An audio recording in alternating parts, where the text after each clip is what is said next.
El bautismo de Jesús, Mateo capítulo 3, versos 13 al 16. Si usted lo tiene, me dice amén. Gloria al Señor. Leemos la palabra del Señor entonces. Entonces Jesús vino de Galilea a Juan, al Jordán, para ser bautizado por él. Mas Juan se le oponía diciendo: yo necesito ser bautizado por ti, ¿y tú vienes a mí? Pero Jesús le respondió: deja ahora, porque así conviene que cumplamos toda justicia. Entonces le dejó. Y Jesús, después que fue bautizado, subió del agua.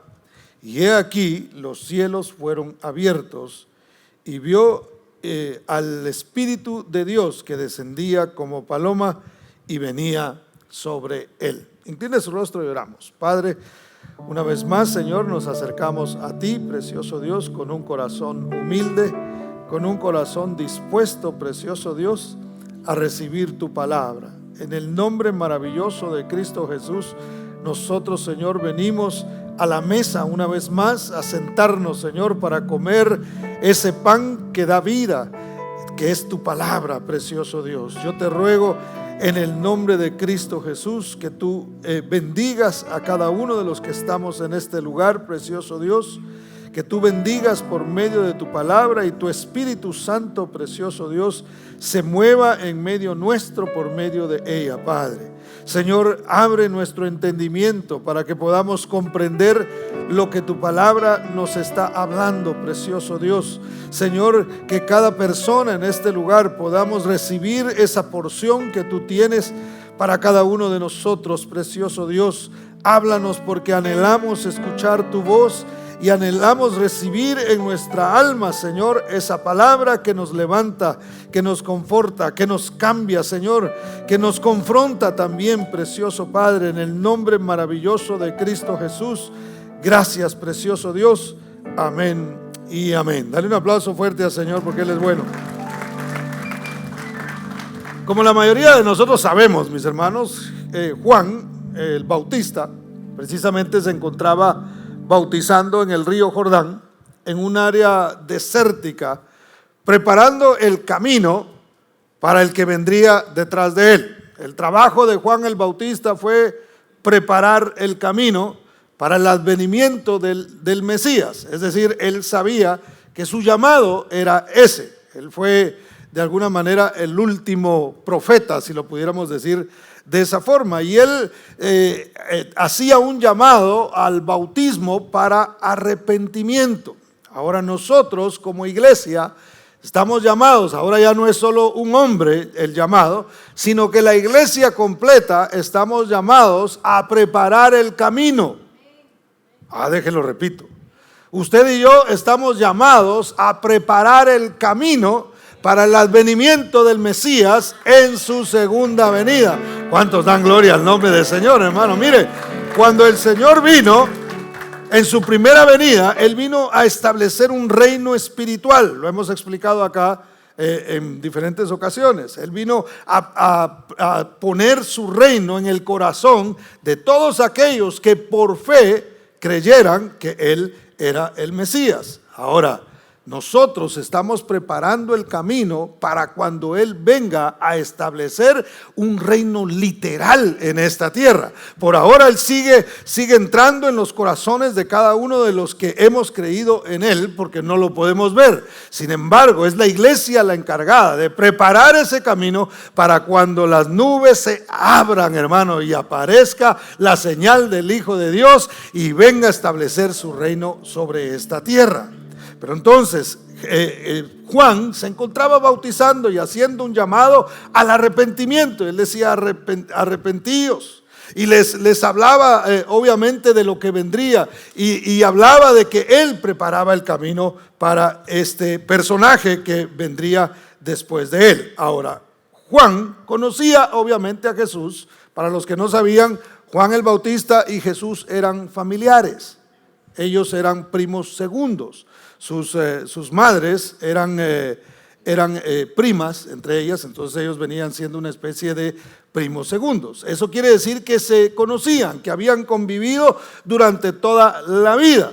Entonces Juan conocía a Jesús, aunque no tenía la plena seguridad de quién era él. Es decir, Juan no sabía que Jesús era el Mesías. No es sino hasta que él hace una declaración, cuando empieza a decir: detrás de mí viene uno del cual yo no soy digno de desatar la correa de su calzado. Entonces, cuando él habla de eso, de repente aparece Jesús, y ahí es donde él recibe, de alguna manera, por medio del Espíritu Santo, la revelación de que él era el Cordero de Dios que quitaría el pecado del mundo. Pero después lo vemos dudando, y bueno, será o no será, porque pues así somos los humanos, ¿verdad? A veces tenemos una plena seguridad y de repente comenzamos a dudar, y a veces fluctuamos en la manera en que nosotros creemos. Pero entonces Juan no sabía todavía cuando Jesús llega para ser bautizado. Cuando Juan vio a Jesús pidiéndole que lo bautizara, se da cuenta de que aunque él había sido llamado, había sido escogido para hacer un llamamiento al arrepentimiento, hermano, de repente se encuentra con Jesús y la santidad que había en el Señor. Y es ahí donde él dice, como que yo también necesito arrepentimiento. Porque a veces nosotros nos podemos sentir muy santos cuando estamos al lado de otro que consideramos más pecador, ¿sí o no? ¿Verdad? Cuando nosotros decimos, no, es que yo no soy tan malo como aquel, entonces nos sentimos así como, ven, te voy a enseñar cómo es el asunto. Entonces Juan estaba llamando al arrepentimiento y decía, vengan, y les hablaba feo, hermano. Era un predicador bravo. Si no, mire cómo terminó, le cortaron la cabeza por ser tan bravo, ¿verdad?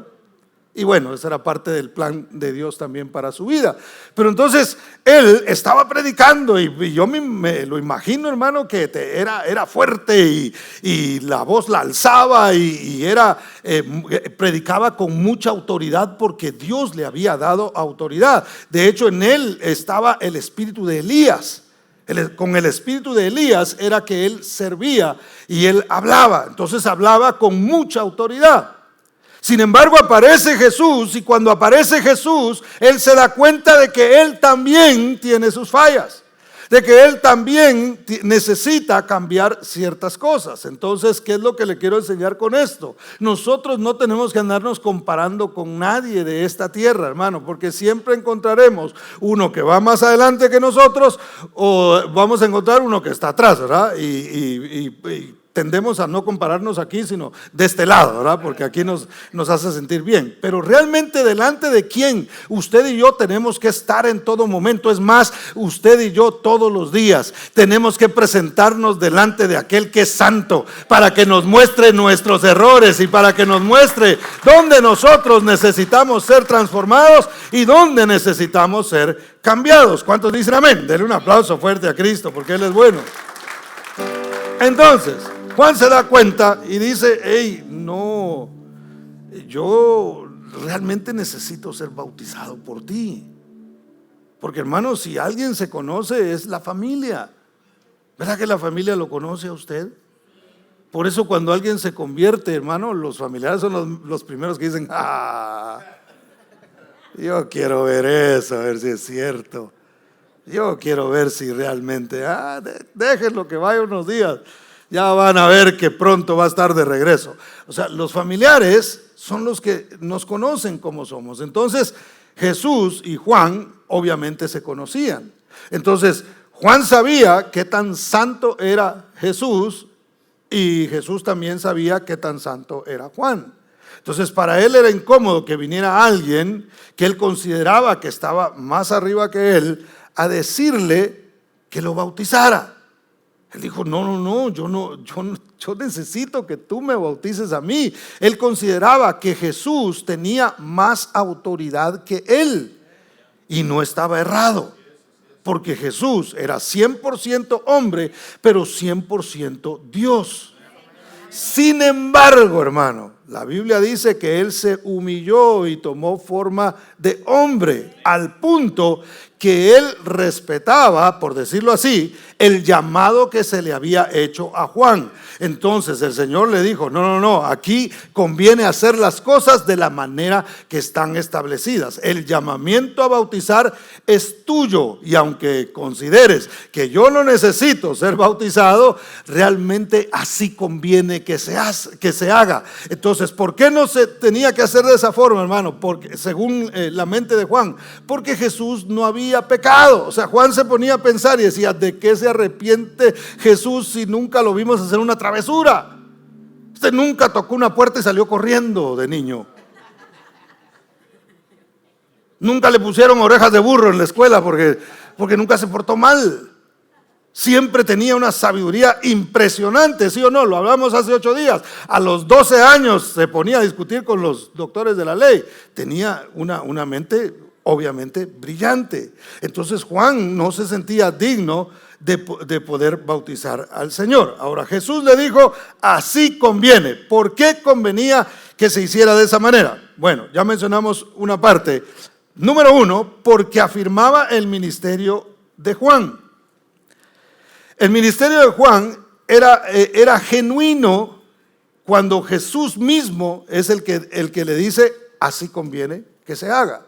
Le estaba diciendo: tu llamado es el tuyo. Tu función dentro del reino es esa que tú estás cumpliendo. Y obviamente el Señor no le dio toda esa explicación, pero nosotros ahora, por medio de la palabra, podemos entender cómo el Señor le dijo: toda justicia se tiene que cumplir. ¿Por qué se tenía que cumplir toda justicia, hermano? Se tenía que cumplir porque Jesús tenía que hacer todo lo que al hombre le tocaba hacer. Es decir, usted y yo, ¿cuántos se han bautizado aquí? Levanten la mano todos los bautizados. Gloria al Señor, la mayoría. Todos nosotros hemos cumplido con eso de decir: bueno, yo voy a bautizarme. ¿Por qué Jesús entonces tenía que hacerlo? Porque Él tenía que pasar por todo lo que nosotros pasamos. Es decir, si Él iba a fundar algo, hermano, que Él fundó la iglesia. El fundador de la iglesia es Cristo Jesús. No es ninguna organización, no es ningún hombre, no es común y corriente. Es Cristo Jesús. Es más, Él es el dueño de la iglesia. ¿Cuántos dicen amén? Denle ese aplauso fuerte a Cristo. Entonces el Señor tenía que pasar por todo lo que el hombre tiene que pasar para que entonces los demás lo pudiéramos seguir. ¿Qué decía Él cuando llamaba a los discípulos? Decía: síganme. Entonces, cuando Él estaba diciendo síganme, no era que anduvieran detrás de Él todo el tiempo ellos, ¿verdad? Porque apenas iba a durar 3 años su ministerio y luego Él se iba a ir. Lo que a Él le interesaba era que ellos siguieran los pasos que Jesús estaba dando. Entonces, cuando Jesús dice síganme, lo que está diciendo es: estudia mis pasos, míralo cómo yo viví, mira cómo yo hablaba, mira cómo yo perdonaba, mira cómo yo hacía las cosas, y de esa misma manera es que quiero que tú camines. Entonces el Señor no te está pidiendo que camines por un lugar, hermano, que Él no haya caminado antes. Él vino a poner el ejemplo. Él vino a caminar donde nosotros teníamos que seguir. Hay que ver las pisadas de Jesús y hay que seguir esos pasos. ¿Cuántos dicen amén? ¿Cuántos dan gloria al nombre del Señor? Entonces convenía, porque esto le daba a entender a Juan que su ministerio era correcto. Le daba a entender, aunque Juan lo sabía, le daba a entender a la gente que el ministerio de Juan era correcto, que el llamado que Dios le había dado era ese. Fíjese, al punto que cuando Jesús comienza a predicar la palabra, porque hasta ese momento Jesús todavía no estaba predicando. El ministerio de Jesús no había comenzado todavía, sino lo hace hasta después del bautismo y hasta después que el Espíritu Santo viene sobre él y hasta después que es probado por Satanás.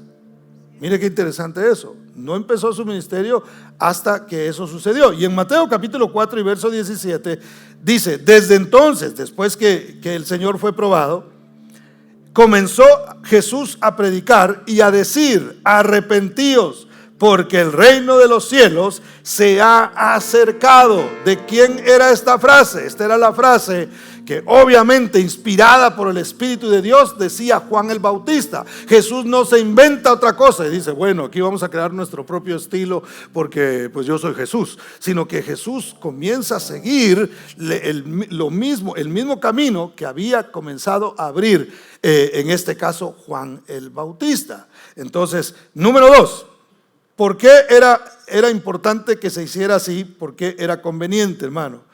Porque se identificaba con nosotros. Jesús dio mandamientos a sus seguidores de que deberían bautizarse en el nombre del Padre, del Hijo y del Espíritu Santo.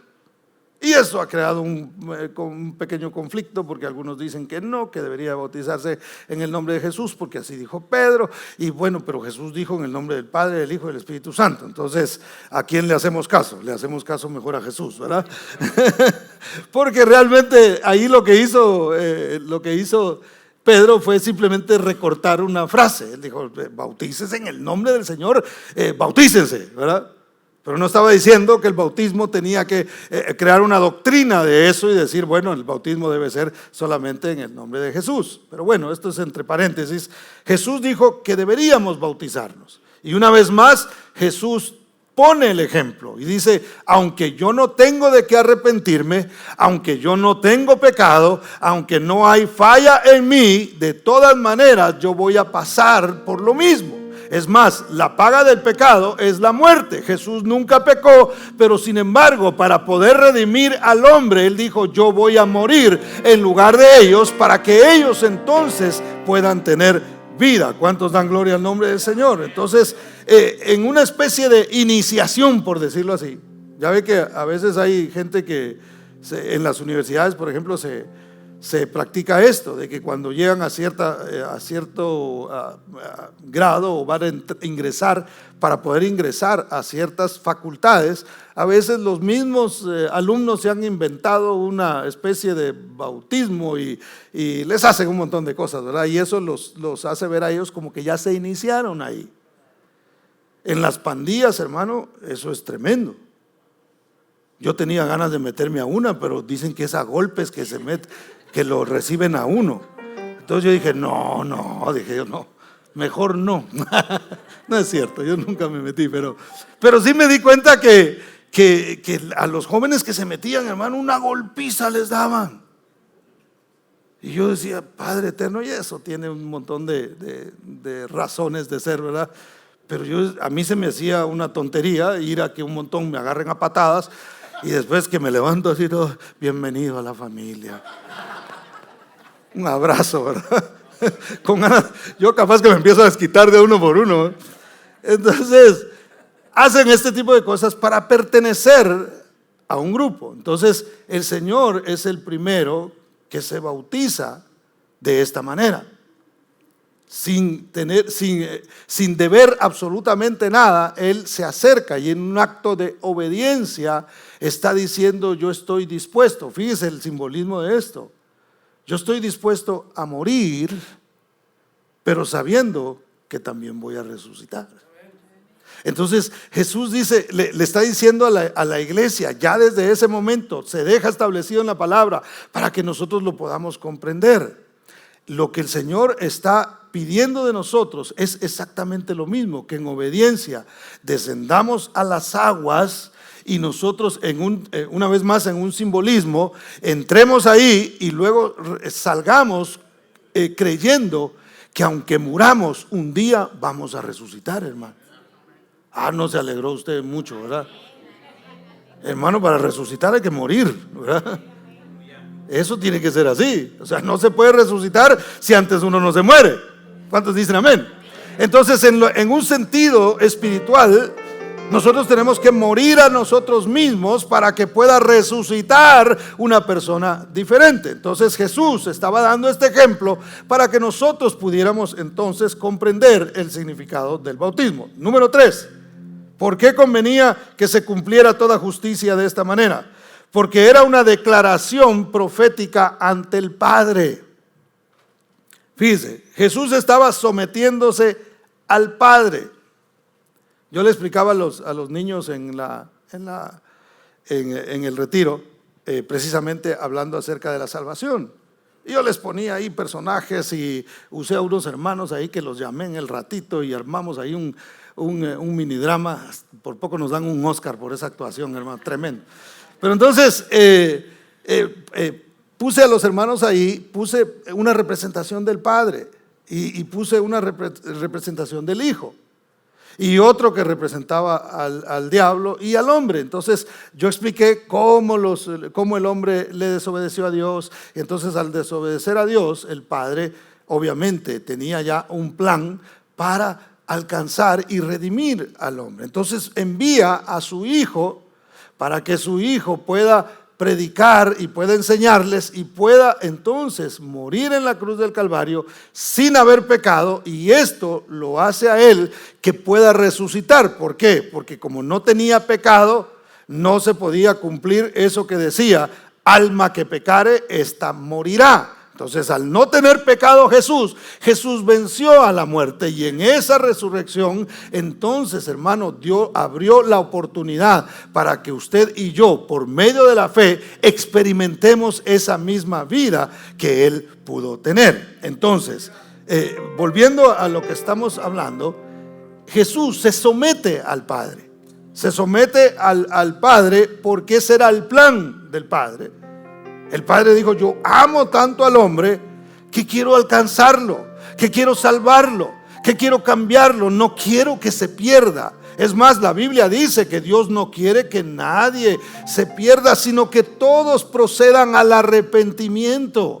Ese es el plan de Dios. Dios no está con los ojos colorados, hermano, viendo a quién va a destruir. Él está con ojos de gracia, de amor, hoy diciendo: todo aquel que se arrepienta, todo aquel que quiera venir a mí, entonces yo le voy a salvar, yo le voy a mostrar mi salvación, yo voy a transformar su vida si cree en mí. Entonces, hermano, el Padre, lleno de amor, le dice al Hijo: pues el plan es que tú vayas a la tierra, te conviertas en un hombre y entonces mueras allí. Entonces, ¿qué hizo Jesús? Se somete. ¿Cuál era el plan? Venir a morir. Ahora nosotros lo podemos decir fácil, hermano, pero recuérdense que Jesús era 100% hombre. Y ayer estaba, mire, si algo le tiene temor el ser humano es a morir. ¿Alguien aquí no le tiene miedo a la muerte? ¿No? No, bueno, entonces, gloria a Dios. Vamos a orar para que todavía no suceda. Pero en términos normales, nosotros podemos decir, por ejemplo, yo puedo decir: yo no tengo temor a morirme. Ahorita no. Pero ya al verla cerca, hermano, como que... Y yo se lo digo porque, mire, si usted ha andado en un avión alguna vez y en una buena turbulencia, no esa que medio le hace así, ¿verdad? Una buena turbulencia, yo le aseguro a usted que usted se pone a orar. Yo le aseguro. Es más, ayer me causó gracia porque vi una noticia de alguien que grabó una turbulencia y salió en Fox. Y gracioso porque era un medio en inglés, pero la gente que iba en el avión era hispana. Y hermano, se armó una cadena de oración, pero en el momentito. Era una cosa impresionante, como dice: Padre, Señor, por favor, líbranos, toma control de este. No, hombre, hermanos, ahí el que no era se volvió espiritual, pero en un ratito, hermano. Yo creo que hasta los ateos se pusieron: Señor, yo sé que yo no mucho me llevo, pero aquí óyeles a ellos, ¿verdad? La gente le tiene miedo a la muerte. Y estar cerca de la muerte. Una vez más, quizá nosotros no tenemos temor, ya lo dijimos. Algunos hasta levantaron la mano. Quizá no tenemos, pero créame que estando cerca de ahí, sí entra un temor, sí entra un miedo. O sea, el saber que puede estar uno cerca de eso, obviamente no es algo que uno dice: véngase, aquí estoy listo. No, ni siquiera Jesús. Jesús era, una vez más, 100% hombre. Entonces, cuando Él estaba llegando a la muerte, usted sabe cómo fue, su sudor era como gotas de sangre cuando él estaba en esa situación. Entonces no era tan fácil el decir, bueno, yo voy a ir al bautismo y voy a entrar, y eso, el simbolismo, Jesús sí lo sabía.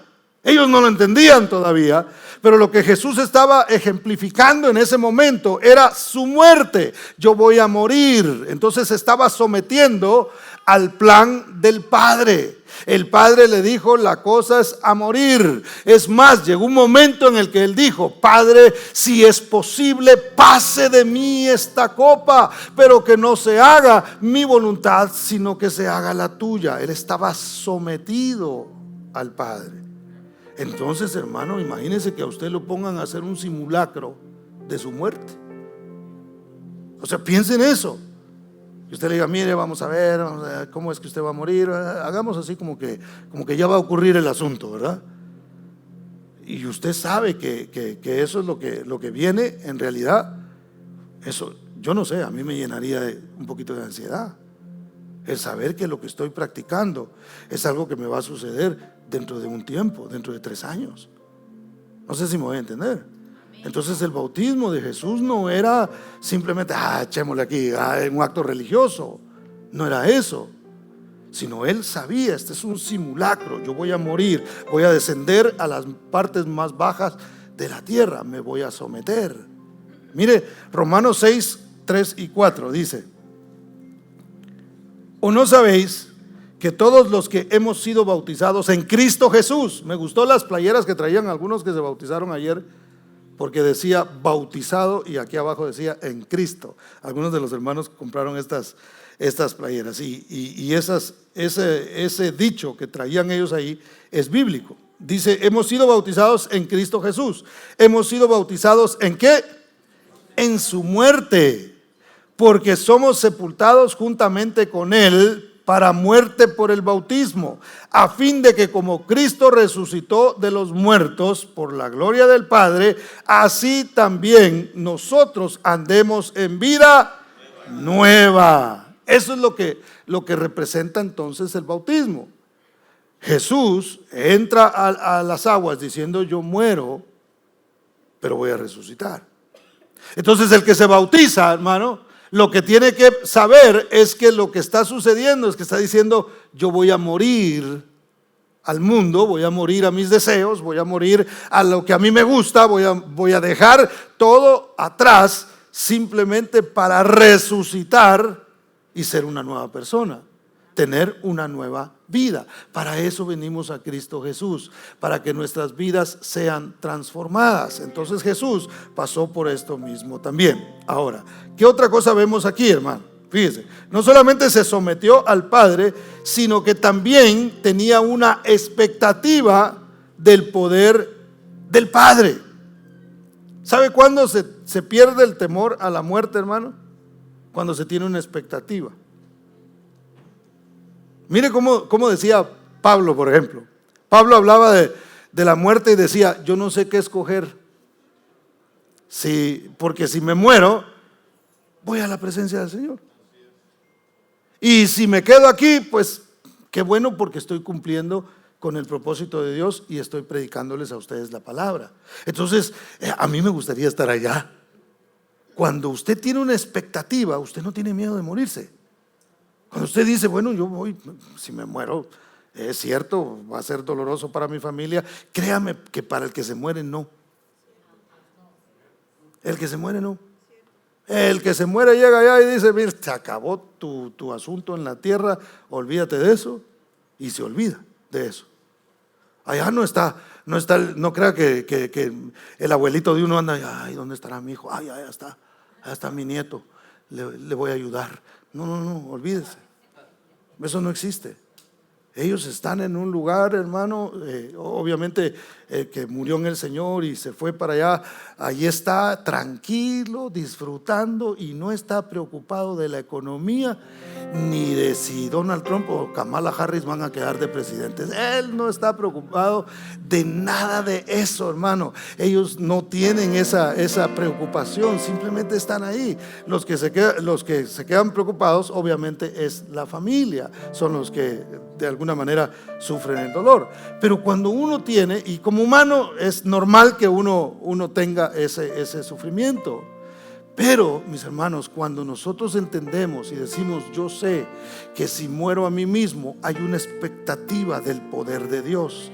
¿Qué quiere decir? Que si yo abandono la persona que soy, yo digo, yo voy a abandono la vida que tengo y digo, voy a morir a esta vida, voy a morir a este vicio que me está matando de todas maneras, mejor voy a morir a él, voy a dejarlo. Mire, hay gente que no se acerca a Dios porque piensa que no va a poder y dice, no, yo no, es que no, yo a dejar esto que tengo yo, para quitarme esta maña que tengo, para quitarme este vicio que tengo, está muy difícil. Y hay personas que no se quieren acercar por eso. Cuando tú vienes a Cristo Jesús y tú dices, yo me voy a bautizar porque quiero una vida nueva, porque quiero una vida diferente, no solamente debes estar dispuesto a someterte al plan de Dios, sino que tienes que estar dispuesto a tener una expectativa del poder que Dios tiene, porque no eres tú, es el poder que Dios deposita sobre tu vida para hacerte diferente. ¿Cuántos dan gloria al nombre del Señor? Denle ese fuerte aplauso a Cristo porque Él es bueno. Muero porque sé que así como el agua, como entro al agua, salgo del agua. Y salgo como una persona nueva.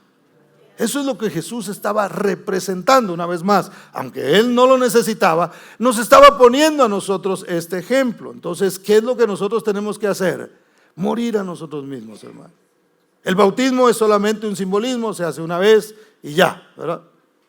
Algunos lo hacen 2 veces porque dicen, mire, yo la primera vez que lo hice no entendía bien, no sabía qué era y quiero bautizarme otra vez. Y venga, lo volvemos a meter al agua y se la ponemos más fría para que aprenda. No, no es cierto. No es cierto. Igual nosotros tenemos que entrar, ¿verdad? Pero realmente eso se hace una vez. Pero el bautizarse es constantemente en las aguas de la palabra. Yo siempre lo he dicho acá, cada vez que tú escuchas una palabra, tú te metes en ella y tú dices, esto es lo que va a matar lo que está mal en mí. Con expectativa del poder de Dios la recibo. Yo sé que esta palabra no viene vacía, no viene sola, viene con el poder del Espíritu de Dios. Entonces es eso lo que va a transformar mi vida, es eso lo que va a cambiar mi vida. Por lo tanto, voy a creerlo, voy a someterme a lo que Él me está diciendo y voy a confiar en que su poder me va a resucitar. ¿Cuántos dicen amén? Dele ese fuerte aplauso al Señor. Por eso es que realmente esto es profético, hermano. Mire, nosotros entramos por fe en el camino del Señor, ¿sí o no? Por fe entramos sabiendo que Dios nos va a transformar, que Dios nos va a cambiar. Entramos, nos sumergimos en el Señor, nos bautizamos en Él, sabiendo que hay una expectativa de que su poder se va a manifestar en nuestras vidas y nos va a transformar, nos va a cambiar. ¿Cuántos dicen amén? Número 4, Número 4, ¿por qué era conveniente? Porque ilustraba la obra de la Trinidad. Mire lo que dice Mateo 3, 16 y 17 una vez más. Dice, y Jesús, después que fue bautizado, subió luego del agua. Y he aquí los cielos le fueron abiertos y vio al Espíritu de Dios que descendía como paloma y venía sobre él. Y hubo una voz de los cielos que decía, este es mi Hijo amado, en quien tengo complacencia. Mire qué bonito esto. Porque cuando en el bautismo se unen, está la participación de la Trinidad divina. Mire qué precioso es eso. ¿Por qué? Porque es aquí donde se manifiesta el Hijo muriendo, el Espíritu dando vida y el Padre siendo agradado. Mire qué hermoso. Mire, es más que un acto que algunos pudieran considerar religioso. Cuando usted y yo nos bautizamos, hermano, y cada vez que nosotros lo practicamos, una vez más, no de manera literal en el agua, sino de la manera que ya le expliqué, a través de la palabra del Señor, la gloria de Dios se manifiesta. Porque dice la Biblia que cuando Él entró como si hubiera sido un hombre pecador, dio su vida, pero resucitó ya no como un hombre común y corriente, sino que Él resucitó como el sumo sacerdote, que ahora abriría el camino para que todos nosotros a través de Él pudiéramos también agradar al Padre, hermano. ¿Cuántos dan gloria al nombre del Señor? Mire, eso es maravilloso. Pero mire qué precioso es, porque Jesús, en cuanto sale del agua, ¿qué sucede? El Espíritu Santo se posa sobre Él. Entonces aquí es donde actúa lo que yo le estoy explicando. Cuando usted y yo en humildad nos sometemos al Padre, hermano, morimos a nuestros deseos, a nuestro carácter, a nuestros vicios, a nuestras malas mañas, hermano, y nos metemos ahí, nosotros resucitamos, por decirlo de esta forma. Entonces viene el Espíritu de Dios. Por cuanto creímos y nos sometimos a esa palabra, el Espíritu de Dios pone su poder en nosotros. ¿Para qué? Para poder cumplir con el propósito de Dios y para que realmente se manifieste. Miren, no podemos nosotros ser agradables a Dios si no es a través del Espíritu Santo y del sometimiento a Dios. Muy bonito podemos cantar, pero si no hay un deseo de someterse a Dios, hermano, y de permitir que mueran nuestras motivaciones y nuestros deseos, entonces no puede venir el Espíritu Santo. Cuando yo creo a la palabra del Señor, me sumerjo en ella, salgo, hermano, como si estuviera resucitando. El Espíritu de Dios pone su poder en mí para que ya no sea yo, sino que sea Cristo a través de su Espíritu morando en mi vida. ¿Cuántos dicen amén?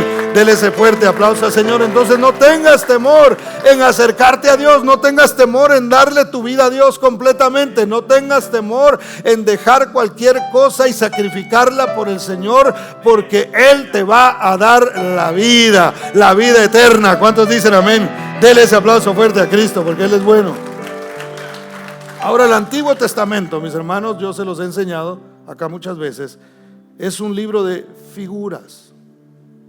Nosotros no podemos interpretar el Antiguo Testamento con el Nuevo, ¿verdad?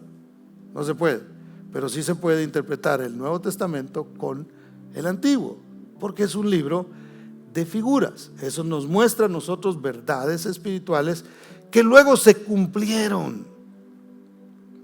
Alguien dijo una vez, a veces la gente tiene problema con esto, ¿verdad? Y a veces dicen, no, es que Jesús dijo que Él no había venido a abrogar la ley, sino a cumplirla.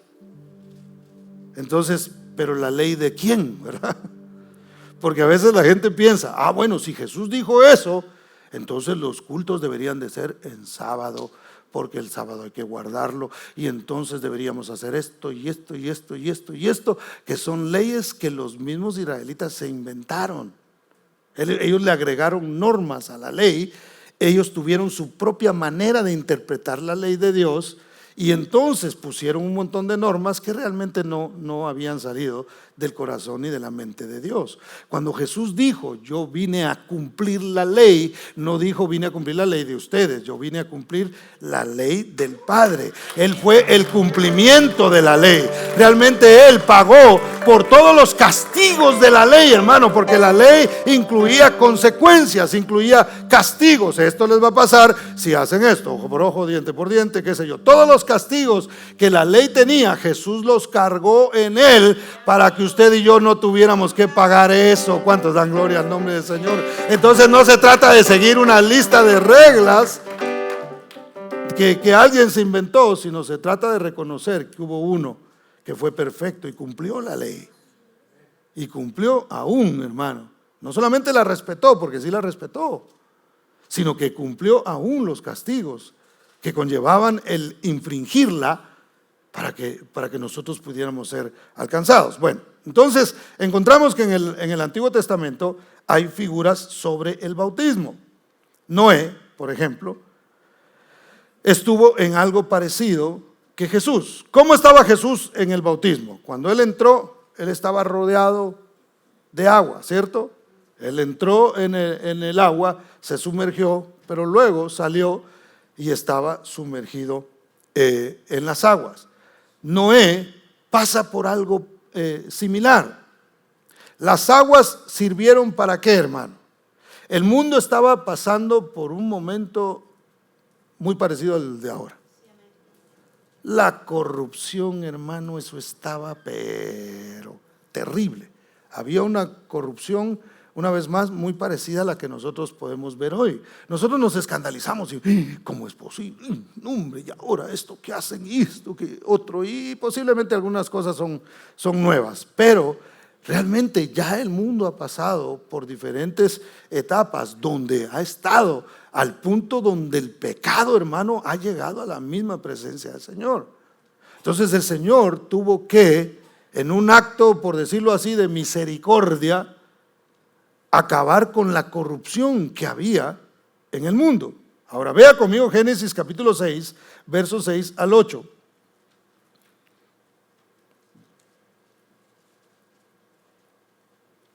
Génesis capítulo 6, versos 6 al 8, 5 al 8.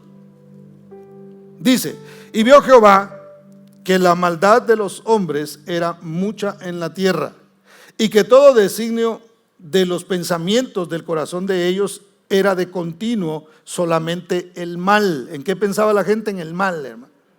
¿En qué piensa la gente hoy, el ser humano, por lo regular? En el mal, de continuo. Dice: y se arrepintió Jehová de haber hecho al hombre, es decir, le dolió su corazón en la tierra, y le dolió en su corazón, y dijo Jehová: raeré de sobre la faz de la tierra a los hombres que he creado, desde el hombre hasta la bestia, y hasta el reptil y las aves del cielo, pues me arrepiento de haberlos hecho. Verso 8 dice: pero Noé halló gracia ante los ojos de Jehová. Dios corrigió la tierra, hermano, acabando con la autodestrucción que ellos mismos estaban haciendo. ¿Qué hace el hombre realmente, hermano? El hombre tiene la tendencia a autodestruirse. El hombre cuando agarra un vicio, por ejemplo, cuando empieza el beber licor, independientemente de cómo usted considere que esto es, si alguien cae en un vicio de alcoholismo, se está destruyendo su organismo. Su hígado se está destruyendo, uno de los órganos más importantes del cuerpo, el cerebro. Yo no sé si usted sabía, pero el alcohol quema las neuronas del cerebro.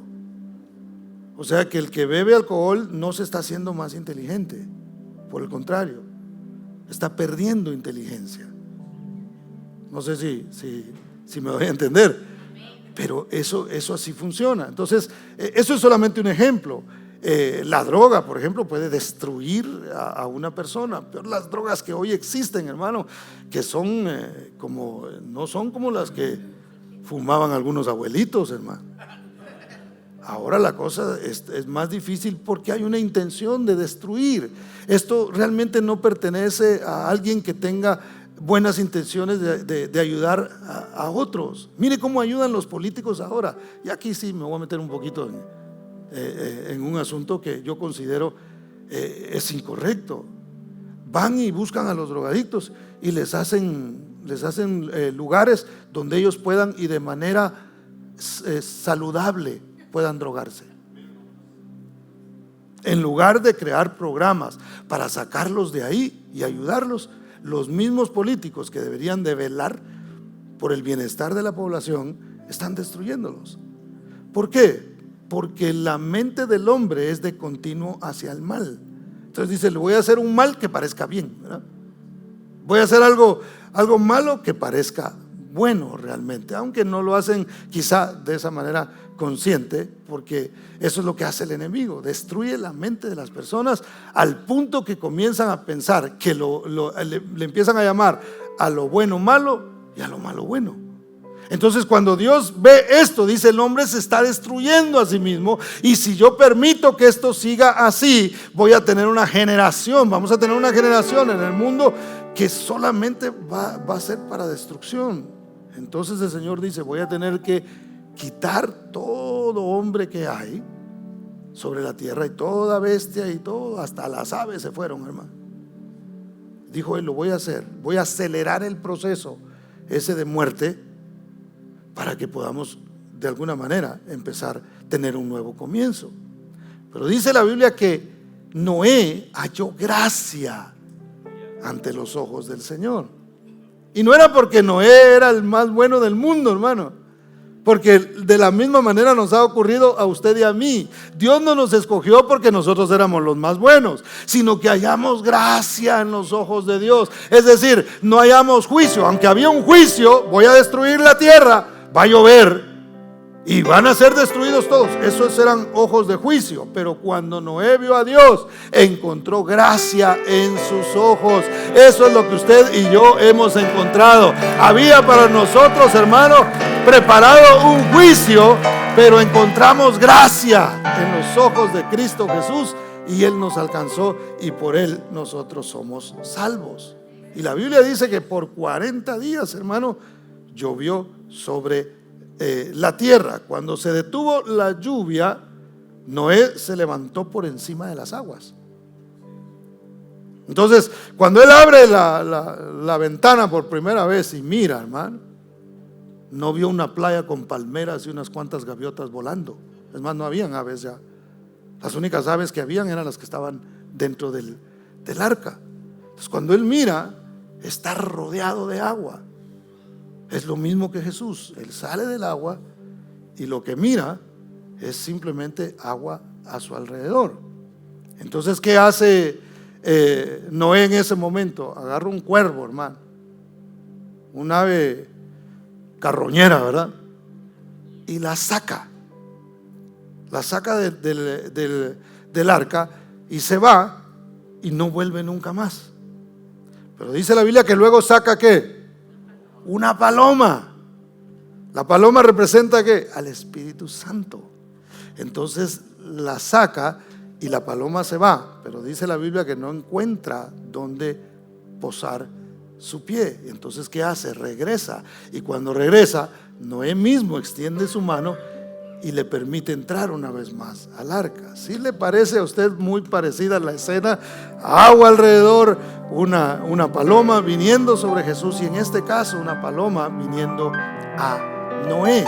Entonces nosotros encontramos que el bautismo es que yo me sumerjo al agua, pero me levanto por encima del agua para decir: toda la corrupción del mundo, yo renuncio a toda corrupción que me era disponible a mí. Esto es lo que queda atrás, queda sepultado. Yo ahora soy una nueva persona. Y una vez más, el Espíritu Santo de Dios viene sobre nuestra vida y nos da entonces esa capacidad para seguir adelante. ¿Cuántos dan gloria al Señor, hermano? Denle un aplauso fuerte a Cristo.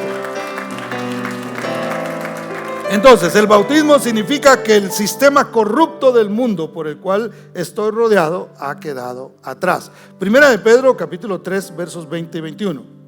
Dice así: los que en otro tiempo desobedecieron, cuando una vez esperaban la paciencia de Dios en los días de Noé, mientras se preparaba el arca, en el cual pocas personas, es decir, 8, mire, muchos son los llamados, pocos los escogidos, hermano.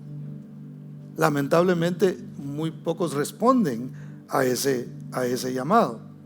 Pero luego dice 8, fueron salvadas, ¿por qué? Por agua. 21, el bautismo que corresponde a esto ahora nos salva, no quitando las inmundicias de la carne, sino como la aspiración de una buena conciencia hacia Dios por la resurrección de Jesucristo. Entonces, ¿qué está diciendo ahí, hermano? Está diciendo que si usted entra al agua, no es que usted dije, no, usted dice, ya, aquí en la piscina dejé los pecados, ¿verdad?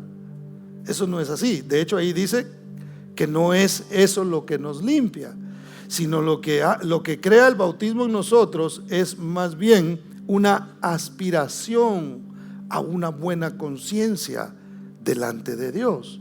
¿Qué quiere decir? Yo me bautizo y voy a hacer todo lo que me toque a mí para tener una buena conciencia delante del Señor. Lo demás por la resurrección de Cristo y el Espíritu Santo que fue derramado después que Él ascendió al cielo. Eso es lo que me da a mí la capacidad para cumplir con esto y ser agradable, y que los cielos se puedan abrir, y que también el Padre pueda decir de mí lo que dijo de Jesucristo: este realmente es mi Hijo amado, tengo en Él complacencia. ¿Cuántos dicen gloria a Dios? ¿Cuántos pueden darle un aplauso fuerte al Señor? Segundo ejemplo, hermano. Segundo ejemplo, Jonás. Jonás también ilustra el bautismo. Entonces, ¿qué dijimos? Noé ilustra el bautismo en el sentido de ¿qué?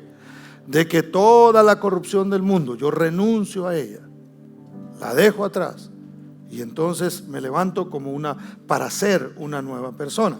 Ahora, Jonás, su historia también ilustra el bautismo. Su nombre significa paloma, imagínense. Este fue sumergido en el agua, pero su bautismo, hermano, realmente era un bautismo en rebelión. Dios lo tuvo que bautizar a él. ¿Para qué? Para transformar su corazón. Entonces, ¿qué sucede con esto? Mire, vaya conmigo a Jonás, capítulo 2. Versos 5 y 6. De hecho, el Señor habló sobre la señal de Jonás, ¿se recuerda? Y la señal de Jonás era 3 días y 3 noches sepultado para luego resucitar. Entonces Jonás tuvo que ser bautizado también. Él fue echado al agua. Y mire, y a él no lo bautizaron unos que ni siquiera tenían nada que ver ahí, hermano. Nada que llamen al sumo sacerdote para que me tire, ¿verdad? La gente que iba en el barco lo tuvo que tirar. Dice Jonás capítulo 2, versos 5 y 6. Dice: las aguas me rodearon hasta el alma, dice.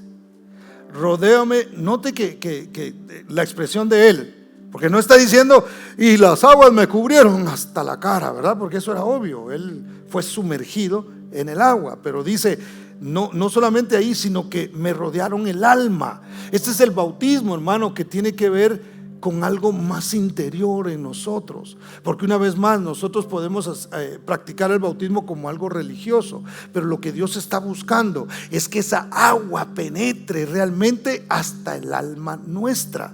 Por eso el bautismo es en la palabra. Mire, y luego sigue diciendo: rodeóme el abismo, el alga se enredó en mi cabeza. Descendí a los cimientos de los montes, la tierra echó sus cerrojos sobre mí para siempre. O sea, me morí. Eso es lo que estaba diciendo él. Mas tú sacaste mi vida de la sepultura, oh Jehová, Dios mío. Cuando Dios trata con nuestro corazón, hermano, Él en el bautismo, en su palabra, quiere tratar con nuestra alma. Realmente nuestra alma es muy importante que sea sana. Nuestras emociones tienen que ser rendidas al Señor, hermano, porque engañoso es el corazón más que todas las cosas. Cuando nosotros no rendimos nuestra alma al Señor, es bien difícil caminar con el Señor. Tenemos que rendir nuestros sentimientos a Él. Tenemos que rendir nuestra alma a Él. Ahora, fue perdonado, hermano. Jonás fue perdonado ahí, ¿verdad? Fue sumergido y desde ahí clamó, desde el Seol, desde la tumba, clamó al Señor, y el Señor en su misericordia lo sacó de las aguas. Él resurgió de las aguas, hermano. Mire qué interesante es esto. Por eso es que nosotros no tenemos que tener miedo a morir y a morir a nosotros mismos, hermano, a dejar todo atrás, a decir: voy a seguir a Jesús, porque en esa muerte, hermano, el Señor promete por medio de su poder sacarnos a nosotros a flote. El mensaje tenía que ver con 40 días en el cual iba a haber un diluvio. Más bien, en el diluvio duró 40 días y el juicio que venía sobre Nínive era de 40 días. Él tenía que ir y proclamar que en 40 días el Señor iba a traer ese juicio. Él se niega, él no quiere obedecer al Señor. Usted sabe, él tenía un problema en su alma. ¿Cuál era el problema? Odiaba a los ninivitas, hermano. Y a veces el Señor te va a mandar a hablarle de Cristo al que más mal te cae, hermano. Mire, yo a veces me ha dado risa a mí, porque a veces he visto personas que de pronto no se llevan y en un evento les toca sentarse al lado, hermano. Y luego se ve la incomodidad un poquito, ¿verdad? Porque normal, somos seres humanos y esas cosas pasan. Pero el Señor llama a Jonás y le dice: tú ve y pregona, ponte a predicar.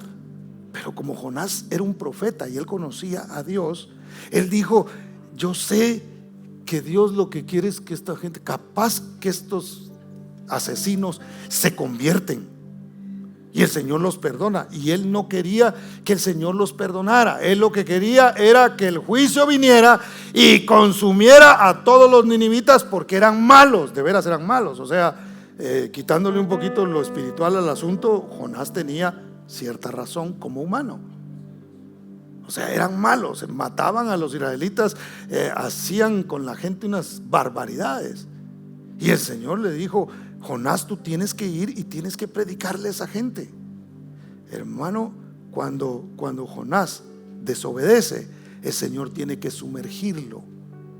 Una vez más, simbolismo del bautismo. Él resucita, y cuando resucita, resucita con una actitud totalmente diferente, ¿verdad? Aunque ya vamos a ver que no, que siguió siendo Jonás, ¿verdad? Pero él entonces obedece. Dios lo que espera de nosotros en el bautismo, hermanos, que al surgir, al salir, seamos obedientes. Y el Espíritu Santo, una vez más, vendrá sobre nuestras vidas. Entonces Jonás es bautizado ahí, en las aguas, muere, resucita de manera literal, va y cumple el propósito de Dios. Pero, hermano, no hay nadie realmente que sea, no piense usted que porque se bautizó ya usted es perfecto, porque una vez más la tendencia del ser humano es siempre a buscar el mal. Tanto Jonás como Noé, después de haber sido bautizados, si tomamos esto como un bautismo, no fueron perfectos. ¿Qué hizo Noé, hermano?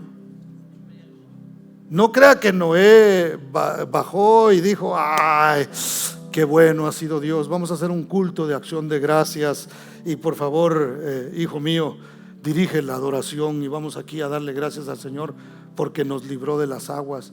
¿Qué hizo él, hermano? Vamos a hacer party, dijo. No, hombre, 40 días ahí lloviendo y todo el tiempo que hemos pasado en el agua, no, ya nos merecemos una celebración, ¿verdad? Eso está como aquel alcohólico que ya lleva 2 años sin tomar y lo celebra en una cantina, ¿verdad? Entonces Noé baja, y usted conoce la historia, planta una viña, no sé cuánto tiempo le tomó, pero logró hacer vino y se puso una borrachera de albañil, hermano, terrible. Entonces eso no nos muestra una persona cambiada, nos muestra una persona que halló gracia en los ojos del Señor. ¿Qué hizo Jonás? Jonás terminó, se cumplió, se convirtió, hermano, yo creo que hasta el perro se convirtió ahí en Nínive, hermano. Hasta el perro dejó de perseguir las motos, dijo alguien por ahí. Hermanos, se convirtieron toda la ciudad. Uno de los avivamientos más grandes que nosotros podemos ver en la Biblia fue ahí, en Nínive. ¿Y qué hace Jonás? Bien bravo, hermano. Ahora quería que Dios se arrepintiera, pero de haber tenido misericordia de ellos y que acabara con ellos. Y ahí se pone a discutir y rezongón y regañón, y ahí estaba, hermano, con su verdadero carácter. Y usted dice: ¿cómo es posible que pasó por lo de se lo tragó el gran pez y resucita y sigue allí? Esto nos muestra a nosotros que el único que descendió a las aguas, el único que entró en el bautismo sin pecado y se levantó como un perfecto, es Cristo Jesús. El único perfecto es Él. ¿Cómo nosotros lo logramos? Siguiéndolo a Él, hermano. Siguiéndolo a Él, diciendo: Señor, me aferro a ti, voy detrás de ti, porque realmente el único perfecto eres tú. Yo sigo luchando con mis problemas, sigo luchando con mi carácter, sigo luchando con, qué sé yo, hermano, lo que nosotros estemos luchando. Seguimos, pero sigamos adelante, seamos obedientes y tengamos expectativa de que aquel que prometió que si nosotros dábamos la vida por Él, entonces Él nos daría vida a nosotros. Entonces por Él también viviríamos. Usted y yo vivimos por Él. ¿Cuántos dan gloria al nombre del Señor? Dele ese fuerte aplauso a Cristo, porque Él es bueno. Entonces, para terminar, el bautismo no solo significa morir a los pecados a mi alrededor, significa morir a mis propios pecados. Hay pecados que están afuera y esas son las tentaciones, ¿verdad? Pero hay cosas en nosotros que necesitan también. Necesitamos el bautismo de Noé. Aleluya. Por la gracia de Dios, yo estoy aquí arriba y la corrupción y el pecado ha quedado atrás. Pero también necesitamos el bautismo de Jonás, donde el Señor nos meta en el agua, hermano, y mate esa rebelión que hay en nosotros, para que nos levantemos y tengamos una vez más la capacidad de cumplir con el propósito de Dios por el cual nos llamó. Porque Dios lo llamó a usted no para que usted simplemente estuviera todos los domingos en una iglesia.